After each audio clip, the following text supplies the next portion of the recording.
Hey everybody, we're going to go ahead and get started with women in aviation. For the first little bit, we're just going to read the first half, and then we'll read the second half in a separate video. So as a warning, there are going to be words in here that you may not know that are specific to aviation. Just know that aviation is about flying. So airplanes, hot air balloons, blimps, whatever it is, aviation is flying. Okay. And so there are going to be words that are associated with that you may not know, and that's okay. We'll try to use our context clues to figure them out. All right, so we're going to start with the background. So in the early 1900s, flying in aeroplanes, fixed-wing, self-propelled flying machines, so that's different from airplanes, okay, was a bold undertaking. Male pilots were dashing heroes. However, female aviators, especially African American women, had to struggle for acceptance. So this is something that men were really into, and if women were into it, they were kind of seen as like less than men. They weren't really accepted because of their love of flying. So Patricia and Frederick McKissick wrote more than 100 biographies and other nonfiction books, most focusing on the achievements of African Americans. So you see a picture of our authors there. And they have both passed away. We know that because they have their birth years and their death years here listed. All right, so women in aviation. Setting a purpose, because remember our focus for this story is author's purpose. As you read, pay attention to the details that describe what it was like for a woman to become a pilot during the early 1900s. What obstacles did each pilot face? Write down any questions you have while reading. I welcome you to do that. I encourage you to do that. Any questions you have, kind of write them over here to the side. That's why it's there, for you to write them. All right, so let's go ahead and get started. American aviation was from its very beginnings marred with sexist and racist assumptions. It was taken for granted that women were generally inferior to men and that white men were superior to all others. Flying, it was said, required a level of skill and courage that women and blacks lacked.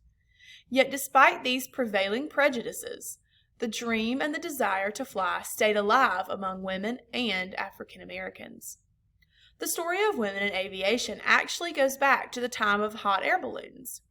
A number of women in Europe and America gained fame for their skill and daring. Sophie Blanchard made her first solo balloon flight in 1805. She grew in fame and was eventually named official aeronaut of the empire by Napoleon. By 1834, at least 20 women in Europe were piloting their own balloons. All right, so over here to the side, we have determine author's purpose. So annotate. Mark groups of words in paragraph 1 that signal details about the topic, women in aviation. So go through and underline what words in paragraph 1 let you know that this is going to be about women and it's going to be about aviation. And then while you're working on that, go ahead and do the next part, draw conclusions. Based on these details, what seems to be the author's purpose in writing women in aviation? And be specific, okay? Based on what you've underlined in paragraph 1, why do you think the author is writing this piece? So go ahead and pause the video and take care of both of those, please. All right, moving on. Paragraph 3. Though she did not fly, Catherine Wright was a major supporter of her brother's efforts. Orville so appreciated his sister's help that he said, "When the world speaks of the Wrights, it must include my sister. She inspired much of our effort." Have any of you ever heard of Catherine Wright? Because I know I hadn't until I read this story. So let's go ahead and stop and do our quoted words because it's about paragraph 3. So notice and note, in paragraph 3, mark the comment that Orville Wright made about about Catherine, his sister. Okay, so you're going to go ahead and mark that in paragraph 3, and then go ahead and compare. How is his attitude different from the attitude that was described in paragraph 1? So we got some attitudes about women and about aviation in paragraph 1, and we got some from Orville Wright in paragraph 3. So kind of compare those. And feel free to write in your margins here to the side, and if you need to come down here, that's fine. So go ahead and pause your video and get that taken care of. All right, and we will continue on with paragraph 4. Although Raymond de la Roche of France was the first woman in the world to earn her pilot's license, Harriet Quimby held the distinction of being the first American woman to become a licensed pilot. On August 1st, 1911, Quimby, who was described as a real beauty with haunting blue-green eyes, strolled off the field after passing her pilot's test easily. To the male reporters who inundated her with questions. Inundated means to overpower with a lot of something. Okay, so they were just like throwing questions at her left and right. Quimby fired back answers with self-confidence. Walking past a group of women who had come to witness the historic event, Quimby was overheard to quip with a smile and a wink, "Flying is easier than voting." The woman suffrage amendment wasn't passed until 1920. So she has passed the pilot license test and gotten her pilot's license before she even has the right to vote in America. And she kind of snarkily says, flying is easier than voting. So maybe she was encouraging the women to take up flying. Who knows? All right, paragraph 6. As difficult as it was for women to become pilots in significant numbers, it was doubly hard for African Americans, especially black women. That's why Bessie Coleman, the first African American to earn her pilot's license, is such an exciting and important figure in aviation. Bessie Coleman was born in 1893 in Atlanta, Texas, the 12th of 13 children. Her mother, who had been a slave, valued education and encouraged all of her children to attend school in order to better themselves.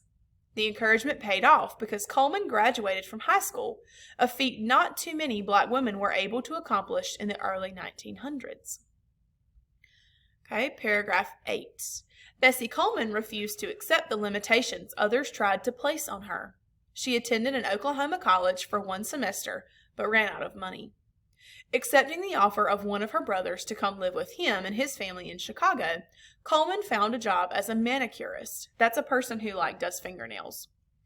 She fully intended to return to school after saving enough money, but she never did. While in Chicago, she learned about flying and made a new set of goals for herself. She wanted to be a pilot. Coleman learned about flying from reading newspaper accounts of air battles during World War I. She tried to find a school that would accept her as a trainee, but no American instructor or flying school was willing to teach her. All right, so let's stop and let's cite evidence and evaluate details. So annotate, mark the information in paragraphs 8 and 9 that reveal a major change in Coleman's thinking. So she was thinking one way, and then her thinking changes. So what in paragraphs 8 and 9 make her change her mind? And then go ahead and handle this evaluate piece 2. How effective are these text details in explaining why Bessie Coleman decided to become a pilot? Do you think they do a good job explaining why she decided to become a pilot? Or do you think they don't do such a good job? And feel free to write in your margins and go up here if you need to, right over here, wherever it will fit. So go ahead and pause and get that taken care of.